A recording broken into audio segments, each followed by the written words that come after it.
Welcome. Good afternoon, everyone. Welcome to Reimagining Post-Pandemic Media and Entertainment Strategies. I am Louise Cottrell. I am from AMC Networks International, SVP of Affiliate Partnerships by day, and I'm also co-chair of CTAM Europe, and with my fellow co-chair Lucas, who will introduce himself.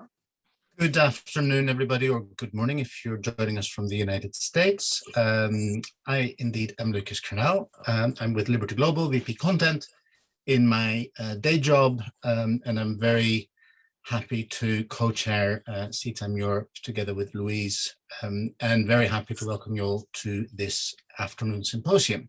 So CTAM Europe, many of you are members, so you know all about us, but it's all about building connections through networking, executive education, knowledge sharing. We have close to 400 members across Europe through CTAM Europe, and an additional 2,500 members in the US through our affiliation with CTAM US, across all disciplines of the media industry. We also run an executive education program every year. We have a long-running established partnership with the Insead Business School. We run an annual MBA-style executive management program, which is for corporate individuals really to access Europe's top business professors and really get to grips with digital revolution.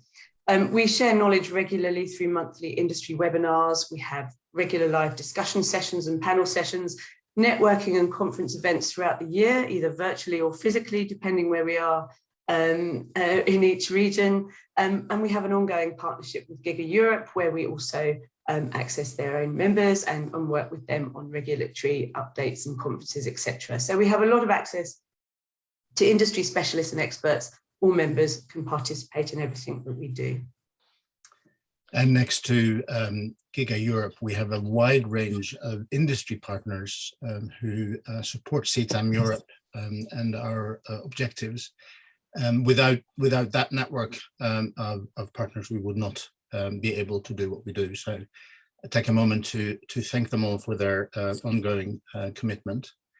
So Insead, which is our annual executive management program, obviously there have been some changes to date with everything that's been happening over the last couple of years, but we are pleased to remind you that there is a revised dates of the 20th to the 25th of March 22. Registrations are open. We have a lot of people already registered. There are spaces though for you to attend, and we'd love to see people there. It is, as I say, in partnership with Insead, which is the world-renowned business school in Fontainebleau in France, which is where the event is held. It is a week-long MBA-style deep dive into the digital revolution for senior executives. And I think we can all agree, never before have we needed to know so much about digital change.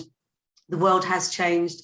Digital technologies have advanced faster than we ever thought that they could. Change management is essential. Are we prepared for the new era? Companies need to make sure that they are, in order to keep moving forward and not fall behind. Things are changing fast, and we've made sure that the curriculum for 2022 addresses a number of the issues that we've obviously all come up with against COVID, and will continue to do so. So I've attended the event, an amazing, if not slightly life-changing event for me. I thought it was amazing. And Lucas, you will be attending in 2022. I will indeed, and I'm terribly excited, certainly after what I've heard from you, Louise. And maybe to get a slightly better feel of what the program entails, we have compiled a short video which we'd like to show you before we head into our first session of this afternoon. CTAM Europe Executive Management Program at Insead. An intensive, comprehensive learning and development experience developed for the connectivity and entertainment industry. A program to help industry leaders stay one step ahead of the changes in our industry. At the inception of the 5-day program, we chose to partner with Insead, the business school for the world, whose global MBA program has been ranked as the #1 program in the world for 2 consecutive years. Senior executives at the top of the organizations have the time to reflect and think about the seeds and trends of change during the 5-day program. The program has helped over 150 senior industry leaders become better leaders throughout the past years.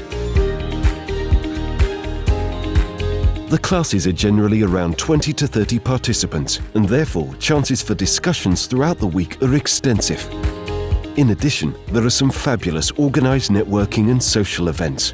New contacts are made and nourished throughout the week and beyond. We hope to welcome you or your organisation's leaders onto our next programme. We will not dwell any longer. We will move to today's session. So a quick summary of the agenda. We're going to start now with the gaming panel. Then we will move at 3 o'clock to the one-to-one straight talk session with Christina Sulabak and Kate Bulkley. And then at 3:45, we will have an AWOD fast panel session. There will be possibly a chance for a couple of minutes breaks in between, a few minutes here and there as we change from one panel session to the next. But please stay with us and we will now move on to introduce the gaming panel. Thank you. Yes, indeed. First of all, those times are obviously in CET, as it says, and with Cass from a creative artist agency. Cass is executive search and global head of video games and esports. So Cass, take it away. Hi, everyone. Thank you very much. Welcome to our panel today for CTAM Europe on reimagining post-pandemic media and entertainment strategies. We've got a panel of experts today, all from the gaming industry. We're going to talk a little bit about some of the changes we have seen in our industry over the last 18 months. We would like everyone in the audience to get involved if possible, so please do ask lots of questions. If you've got a question, please do that through the Q&A button and not the chat function. Right, so before I introduce our panelists, I'm going to give you a little bit of background on me. I'm Kaz Lacey. I head up video games, executive search within a creative artist agency. My focus is to help gaming and esports businesses find the best possible senior leaders. For those of you who don't know CAA, we're the largest talent and entertainment agency in the world, and we're headquartered in LA. Now for our panelists, and if everyone could please introduce themselves, starting with Christian first. Hi, yeah, Christian Sponziello. So I'm from Riot Games, where I head up our European business development and marketing partnerships side of business. Piers?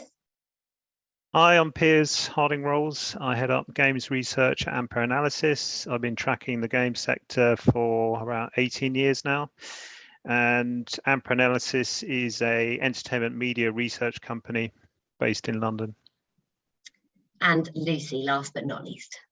Hi, I'm Lucy Rissick. So I'm CEO and founder of a boutique agency called Brotherhood of Brand, which looks at how brands can work with video games, but from the video games client's perspective. So we look at putting brands into all sorts of car games specifically, because I work with Codemasters and their full titles. I also am a partnerships director over at Women in Games as well, about getting more women into the games industry. Wonderful, thank you all. So for the benefit of people in the audience that don't know much about how the gaming media landscape lies, I wondered if Piers could possibly give us a bit of background in a couple of slides Sure. On what the demographics are like in the space and how it lies in Europe. Absolutely, yeah. Like I say, I'm Piers Harding-Rolls. I head up games research and Analysis. I was just going to go through a couple of slides, which I guess puts it into context, the discussion we're going to have today, and the touch points specifically between telco and the gaming sector. So first up, I think it's worth reiterating how established games is across Europe. So this is from our consumer research across the UK, France, Italy, Germany, and Spain, across ages of 16 to 64-year-olds, and it's a nationally representative sample. It just shows how penetrated games is as a pastime. So 74% of consumers across those age groups said they self-identified as gamers. They spend over 7 hours a week on average gaming. And when we look at the sort of age groups and the penetration across specific age groups, you can see that it's obviously highly penetrated, very highly penetrated with those younger age groups, which are, I guess, key target future customers for a lot of the members that are watching here today. One of the other interesting areas is the kind of overlap of usage across different device categories. And you can see here that on average, 2.6 devices are used for gaming across those gamers, those people that self-identified as gamers. And that fits very nicely in the sort of next phase of evolution of the game sector that we're seeing in terms of distribution, the rollout of streaming services or cloud gaming services, which are obviously multi-platform and multi-screen in approach. And that kind of aligns with the consumption that we're seeing anyway in terms of the consumer activity within the market. So just trying to sort of lay the foundation of discussion. When we think about gaming, certainly within the sort of home environment, we thought about the sort of evolution of gaming across several waves of kind of disruptive technology that comes into the market. I think originally it started out with games consoles. They increasingly became connected, more increasingly sort of started to act as social platforms. And then we've seen the rollout of mobile gaming, which has become pervasive, not just on the move, but also in the home. And in that context has probably fragmented consumption, not only in the sort of exact living room environment through sort of second screening, but also, you know, taking those devices into different rooms in the home. We've also have the rollout of connected TV devices, increasingly using apps, which are also increasingly serving games. And the next wave of, I guess, technological evolution is the evolution of distribution methods. So the rollout of streaming technology, as I mentioned, and also in terms of business model innovation around subscription services. It's worth stating that all of these aspects are really underpinned by connectivity. So we talk about those particular aspects of the market, so game streaming, cloud gaming technology and subscriptions.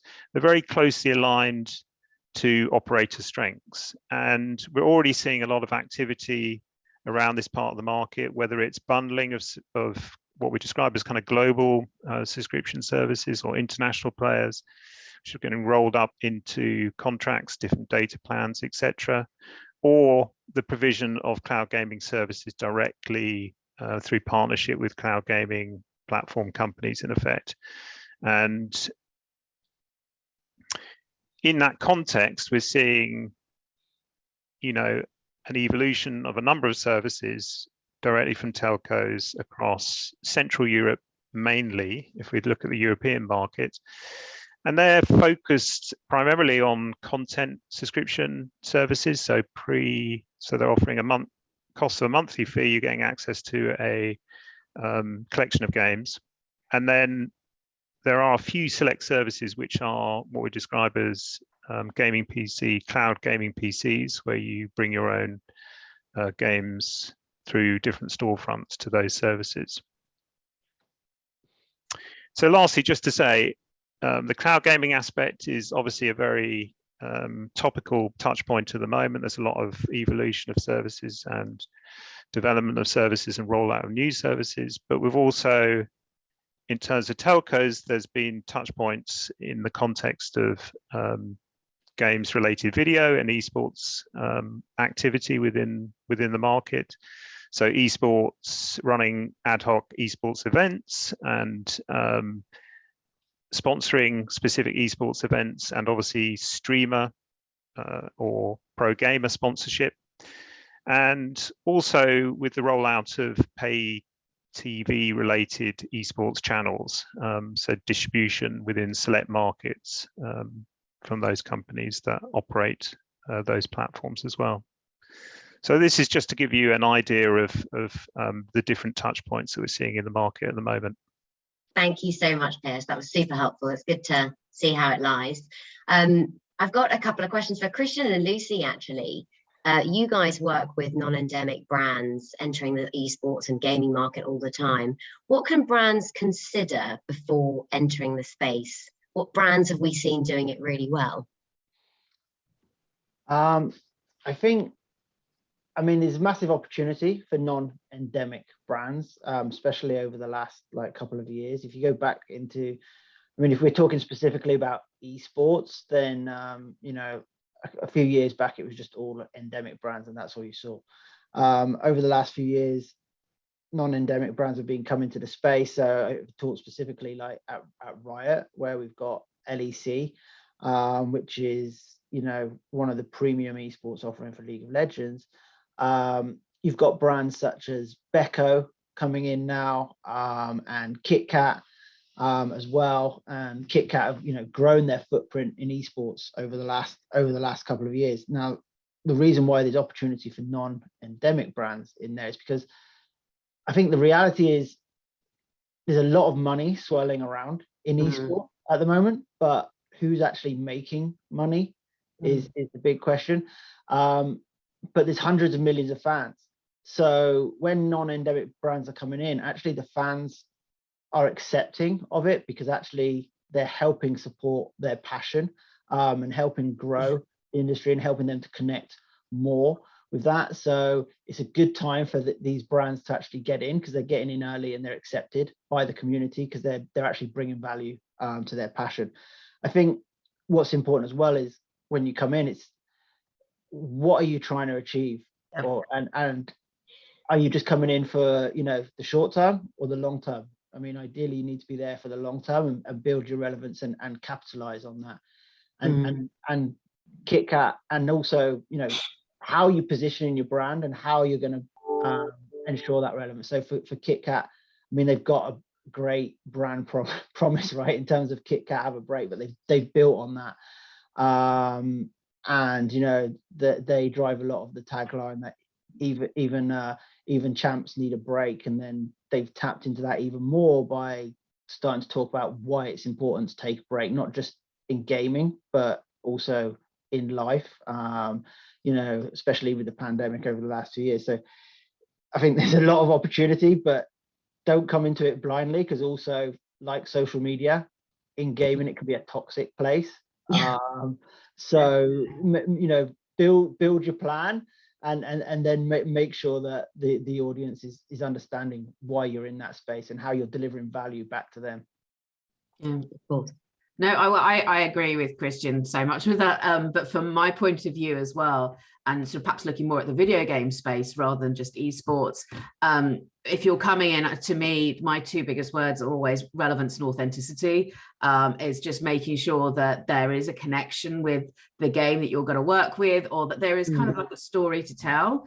But also you want to do something that doesn't alienate existing audiences, that isn't out of the kind of realm of where you are. I think also the key with looking at it is, as I said, it's really looking at the audiences. What are you looking to achieve? Looking at the game audiences, and there are, I mean, so many different games and so many different options to come in and look at, and sometimes people seem to sometimes go, oh, this game's massive, let's do that. And that's not always the best plan. And sometimes it's actually the engagement and what you want out of it. As Christian said, I mean, like strategy and that sort of side is huge. So from my point of view, that's best. I very much love the fashion and the streetwear stuff that's going on from my sort of side, seeing how luxury has massively come into the space. Balenciaga, what they've done is incredible, and how they sort of hit at multiple points. But then if you looked at the other side, someone like Roblox is doing things that are really interesting and incorporating brands in many different ways, from everything from watch parties, and even if you looked at like the music space, they're doing listening parties for new artists and everything else. And it's just taking gaming and that integration and working together to a different level. I think just to add as well, you asked about other brands that are doing well and non-endemic.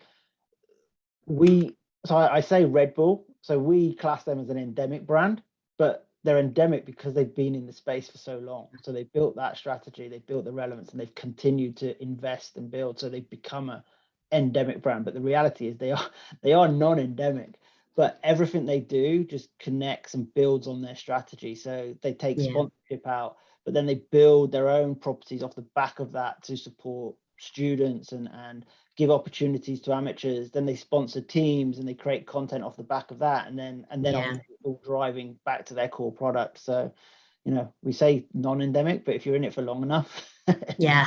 non-endemic. You've been there a while. And I remember, Christian, we talked a little bit about Louis Vuitton entering the space as well. And that was a really interesting brand and something that people were like, how's that going to work? So can you tell us a little bit about that one as well? Yeah, I mean, it's an interesting one. I mean, Lucy and I used to work together a while back, and we used to speak a lot to fashion brands and try and onboard them. And the reality was, it was a challenge because people didn't get the space back then. I mean, they don't realize that gaming is twice as big as music and the movie box office combined, right? So it is the biggest entertainment space. So when Louis Vuitton, the conversation of Louis Vuitton around League of Legends, again, it's having that piece of relevance. And the reason why it's relevant is because of luxury luggage. They work with FIFA where they do the trophy case, etc. So that's what the conversation started with Riot, was how can we build something from a luxury perspective, but for this iconic trophy that we have for our worlds. That's what the deal was. But then it just developed further because fashion connects so well with our audience that we then expanded the relationship beyond esports. And it was like, what can we do from a publishing perspective to actually build this into a wider marketing partnership, which then included, you know, capsule collections that Louis Vuitton were creating and selling out in 24 hours, content in game that players could get access to then customize their own champions in game and show off, you know, their own kind of personality.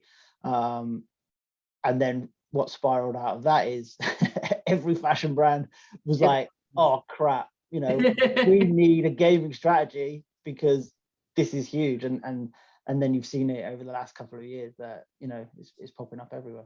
What people don't realize, sorry, jumping in, is that gaming to a certain degree is a luxury product because it's expensive to do. Even the entry point's expensive, and people have games for a long period of time, but also the gamer loves, like, particularly like the drops. So they have so many characteristics that are really similar. They want things to brag about to their friends. Look at what I've managed to get. Look at this luxury product that's on my character and everything else. It fits so well. And I think it's brilliant that the fashion industry is really waking up to it, but it's also like, where have you been? Like, this has been obvious for ages. Yeah. I said, Lucy and I were knocking on doors, you know, 3-4 years back. But I saw a brilliant comment on LinkedIn from a senior leader. I can't remember who it was, but it was you know, at the beginning of the year. And it basically, to quote him, it was like, brands that do not have a gaming strategy in 2021 are like brands not having had a social media strategy in 2012. Amazing statement. Yeah, bold but good. Yeah. I mean, I'm interested in you know, this activity with the big luxury brands. How much of this is about seeding the market for the future? Because obviously, you know, a lot of the people that are playing these games do not shop in these environments, or they don't go in and you know, spend a lot of money on luxury goods. But it is getting into their heads and sort of establishing a brand which wouldn't, you know, it's obviously touching an audience which they wouldn't normally get access to. It's 100% that. I mean, I've had conversations with luxury brands, you know, where your starting price is like £6,000 upwards. And, you know, they do a lot in traditional sponsorship, and they were looking at gaming, and I was like, why are you looking at gaming? Because your product's so expensive that, you know, they literally said that they're future proofing, because the Gen Z and younger are our customers of the future. So we want to be top of mind when they think luxury brands, because we've been with them from the start of their journey. It's equivalent to how fashion houses use perfume. It's a touch point. Yeah. You have a perfume as a touch point into a brand. It's a starting point. It's exactly the same. So I guess the question is, it's a marketing strategy at the moment, or it's an audience engagement strategy or brand awareness, but then how does it culminate into actually a really quite significant revenue stream where that digital content starts to become, you know, a significant part of the overall pie, so to speak? I mean, that's really interesting in the context of these evolving platforms, etc. And I think when they look at esports, I think that's the key thing. It's a marketing activity, but it's actually building on that. So some brands, I know for a fact, you know, the budget for the sponsorship for esports comes out of their media buy, right? So they buy it as a media buy, but then they hand it off and they go, right, you guys go and activate that and actually build relevance and build the activation. So you know, they're thinking about it the right way rather than just doing it as a media buy and forgetting about it. They're actually building on top of what they bought. Yeah, absolutely.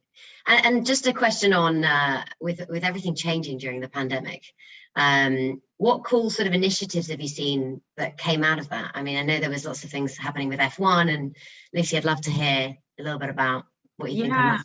I mean, we saw the fantasticness of actually they put the Formula One virtually on Sky Sports. I mean, it was on major British television. It was, they couldn't host the Grand Prix, and that was really good to see. It was just quite good to see the change in how people were accepting of it. And actually, I think pandemic's done that. I mean, obviously it's shaken the world up to see it's there. And I think from every generation as well. I mean, I think gone are the days where the parents are sitting there going, oh my God, it's horrendous. They're sitting playing gaming, because they've realized actually it's an amazing social tool. And the pandemic has really taught that, about how incredibly important to have those social touch points. But there are some great initiatives. The other one, I mean, the one I also quite liked was Zwift, who do the ones to do the cycling, and you can go against other people. And I think that's probably as well during the pandemic, again, people like that again touch point. You could sort of see each other, and it's also bringing two things together. I mean, naturally, if you think of the video gamer and he's sitting there with a Red Bull and a burger, and to do something where it's actually interactive and participants and sports together, I think it's very exciting to have that side. Yeah, absolutely. Yeah. I mean, I'd add to that. I think the pandemic has just accelerated the awareness as well, right? So yeah, younger audience know gaming, they know esports, but I think amongst the, let's say, older decision makers as well at brands, it's kind of brought it right into their consciousness over the last 18 months. So that's why some of these brands are starting to look at esports. I think from a broadcasting perspective, though, I think the challenge is the audience they're on Twitch, right? And they're on YouTube. So where they supported with esports at the beginning of the pandemic, they've kind of just gone back to where they were before now in terms of traditional sports being on TV, and the audience is continuing to grow on YouTube and Twitch. So as traditional broadcasters start to or continue to look at esports for the future, is what are they actually going to show, and how are they going to engage with that audience and bring relevance? You know, you got to invest a lot of hours to watch an LEC, League of Legends match. And again, I don't think traditional broadcasters are going to set aside, 3 hours, 4 hours for this. So they maybe need to look at different content, so they're not competing directly with the likes of Twitch for live kind of broadcasting, and maybe it's creating that snackable highlight content, which then they can, capture and build an audience off the back of that. Yeah. There absolutely has been definitely a shift back towards more sports related content, but I think hopefully, given that it made such an impression on the sector and there was so many people that were interested in gaming during the pandemic, then that will continue. There have been some really interesting sort of mashup initiatives that have come from the pandemic, things like what Netflix are doing with Arcane, and I just love to hear a little bit about, is there going to be more content like that, and what other things are we going to see with some of these broadcasters? Well, I mean, with Arcane, if people on this program, on this chat haven't seen it, then I would suggest to go and watch it, because it's the highest rated Netflix show of all time. It's got 100% on Rotten Tomatoes, so Arcane's not being built just for League of Legends fans. What it's done is it's delivered something for League of Legends fans, and they can celebrate it and they love it and they get it, but also it's brought a whole new audience to League of Legends, and they understand the whole universe. I think it's great for gaming, because I think there's been this perspective that games and game franchises moving to TV or movie have not necessarily been delivered in the best way in the past. You think Lara Croft and Tomb Raider, and other things. But I think Arcane's totally kind of put that to bed, that conversation now. Netflix did very well with The Witcher, didn't it? Yeah. No, there's been some really good examples of adaptations from the game space, and that's increasing all the time. So our company looks at tracks the commissioning activity, and adaptations of the games from the game sector on games IP is increasing all the time. Obviously, it's a rich seam to dive into in the context of bringing original content to those platforms. And now Netflix is obviously developing its own game strategy. The sort of crossover audience, it makes so much sense for them to sort of drive those synergies between that adaptations of that IP and then the games opportunity which they're building on at the moment. Yeah, I think, as you say, the adaptation of game property to the movies is on the right trend now in terms of quality. I think Netflix is interesting as well, because when you look at companies like EA and Activision and Riot, etc., they're not necessarily competing against each other. I know that the CEO at EA talks about it's competing for that screen time, right? That's what they're competing for.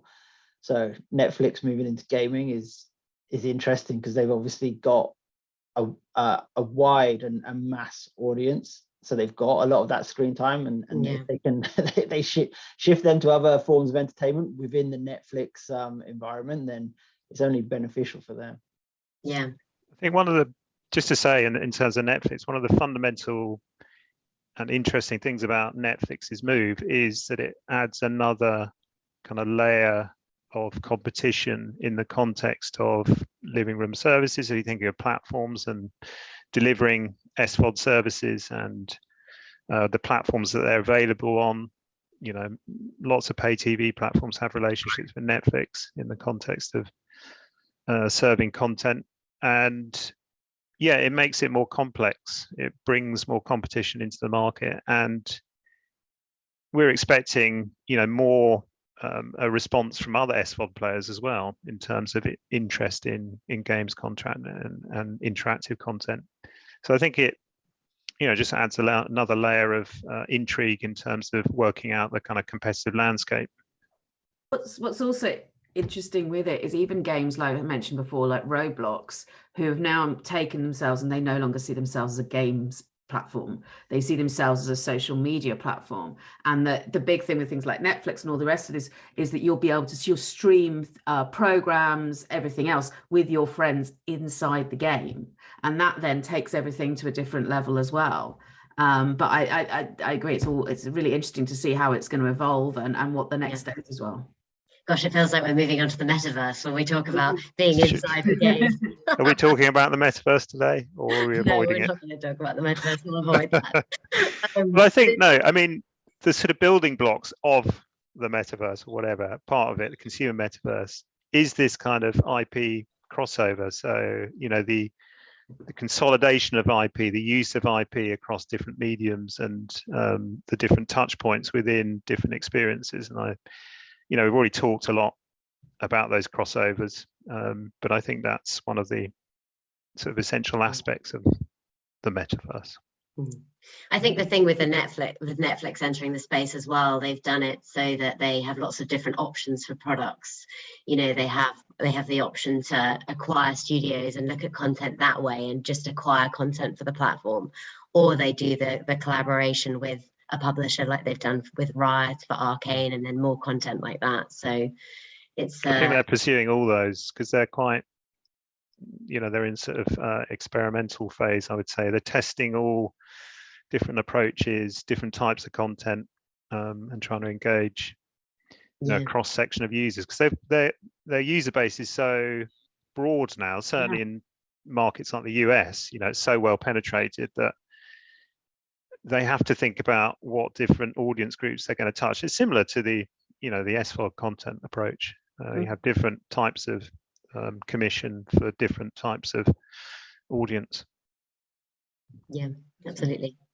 Piers, can you tell us a little bit about cloud gaming sort of services in Europe and subscription services? Because that's definitely been changing, with Sony's, PlayStation Now and PlayStation Plus and the various different subscriptions we've seen for some of these new platforms. And what's going to happen? So just to say, subscription services, they're growing rapidly, and they're driven by mainly what we describe as content subscription services. So those services where you pay to get access to a portfolio of games, a catalog of games, a bit like a Netflix in the SVOD space.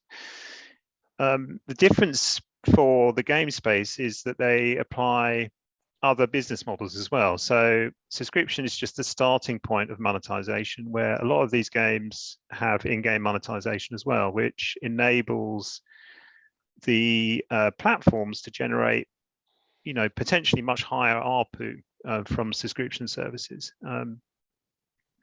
But it also means that subscription is not going to wholesale replace the existing business models that we have in the market for games. It's not like the SVOD space, and it's not like the music space in that context, which have become very dominated by subscription services. The rollout of subscription means that lots of companies that are already involved in subscription are interested in this part of the market. So Netflix is obviously an SVOD player that's progressively interested in the opportunity. Lots of big technology companies are getting interested in using their cloud capabilities to offer cloud gaming services, but also building a consumer offer on top of that, which is in a form of a subscription, content subscription. And then in the context of telcos, the alignment is really strong between existing subscribers to their products and thinking about the context of, we want to take, you want to drive more revenue from different parts of the value chain, get more access to the games value chain, and also drive the ARPU up for existing products. So bundling in, access to games products alongside of, next gen, network offers like 5G and, full fiber offers and things. And in the context of that, we're seeing a lot of different services coming into the market within Europe. So we're tracking 13 services at the moment. 4 of those started in the first half of this year. So they're multiplying all the time. At the moment, the direct revenue from those services is pretty small, but they're more about engaging different types of user and also driving down things like churn for their existing products. Understood. It's we have got a question that's actually popped up, and I'm going to reiterate again to the audience. If you've got any questions on the gaming sector, you've got some great panelists here, so do feel free to ask them in the Q&A chat. But we do have one, and I don't know if everyone's going to know about this, and I'll point to Lucy and Christian if they know about Coca-Cola's Real Magic campaign. There was a little bit of negative criticism on that. Do you believe that Coca-Cola got it wrong? What's everyone's thoughts on that one?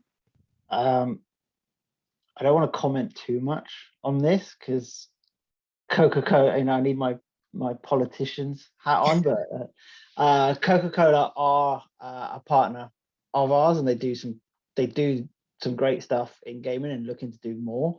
But I think the community and their response to the ad maybe answers that question. Yeah. In maybe not so positive way. Yeah. I think I do think it's hard for to get it right sometimes, and some of the campaigns they've got to be authentic, like Lucy said. They've got to be strong, authentic campaigns for the audience.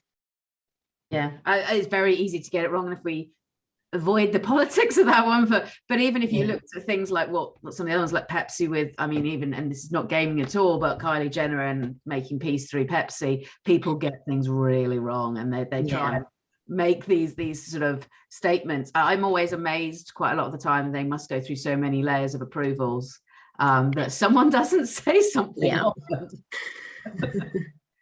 Lucy, have you seen any, with your Women in Games hat on, have you seen any campaigns that have been, really inclusive during all of the pandemic, and other things that have been really sort of stood out that are I think the big one, well, not only the campaigns together, but I think particularly, actually, Virgin did a good campaign to do with inclusivity, to be honest. So I'm saying that they obviously took, a gamer who's in a wheelchair and someone else, and it kind of also highlighted the power of gaming, and you can be whoever you want to be online, or you can be yourself, and in fact it is open to everyone. The other bit that we had quite excitedly through the pandemic is obviously the game The Last of Us came out, which had very much a female protagonist who was also a lesbian, and that sort of thing is quite exciting. The problem we have with diversity side in the industry is games are paid 50-50 male female, and the biggest issue we have with it is actually there's only 20% of women in the industry,